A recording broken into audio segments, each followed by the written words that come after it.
Meet Jennifer Pruitt. She's 15 years old and she's spending life in prison without the possibility of parole. According to the Human Rights Association here in the Bay Area against children, juvenile defendants, there is a total of 1,200 children between the age of 14 to 19 spending life in prison without the possibility of parole.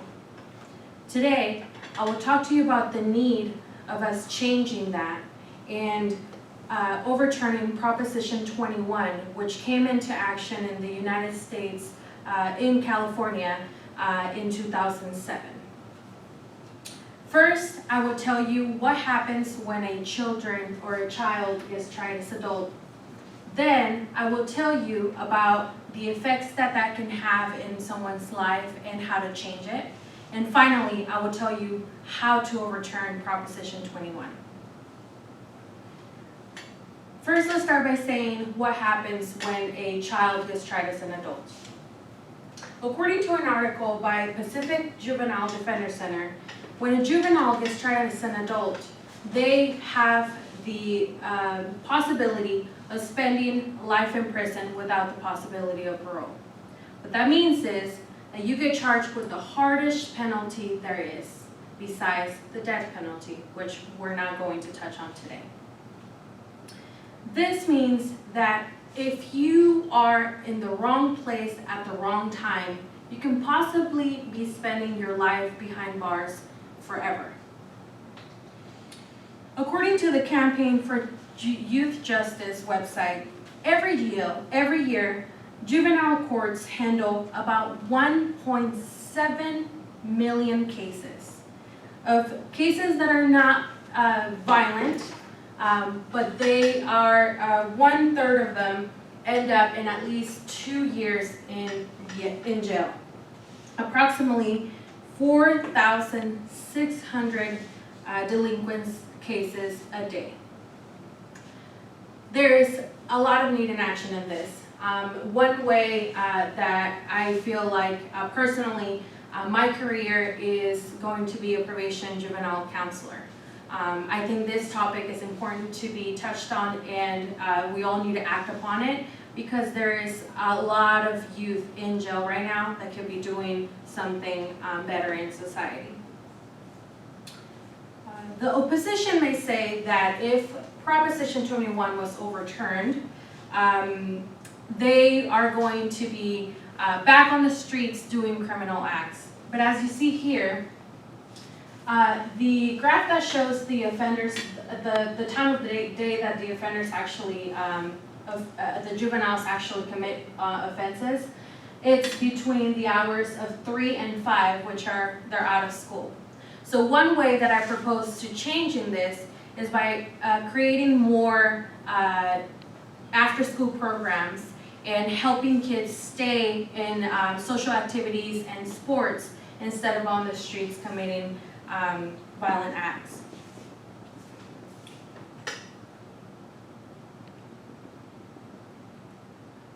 Now that I've talked to you about what can happen if a child gets tried as an adult, let me touch bases on how much money we spend that can go towards this after-school programs in California.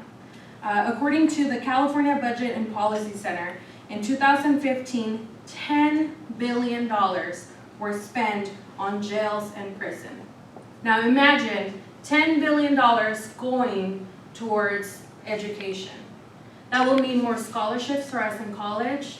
That will mean more after-school programs for kids, more sports program for kids, which will just reduce a massive amount of problems that we're experiencing with our society today. Money can be used for better rehabilitation programs, which can then reduce this number of kids offending and making them understand the wrong they've done and how to make a better person of themselves. After-school programs and classes can also teach kids about violence and how to stop it. Most of these kids in jail experience violence in their households themselves as kids. This is a huge problem, but this money can be used to help them out. The opposition may say that by us diverting that money into schools or systems, we create this gap in our much needed jail system because we have criminals. And yes, we do have criminals, but why would we try as a child as an adult when in reality, they don't really know what they're doing? This brings me back to the point of why we should overturn Proposition 21. So let me tell you how you too can help make that happen. This election coming up is going to be one of the biggest ones that we've had in a long time. Not only because we don't know who the president will be or who will win, but also because a very important action is in the ballot. You see here two ladies in New York doing a campaign against this, how to treat children as children and not as adults. Our ballot will actually have a proposition called the Public Safety and Rehabilitation Act of 2016. And what that would do is that will eliminate Proposition 21, which says that a child as young as 14 years old can be tried as an adult and potentially spend their life in prison.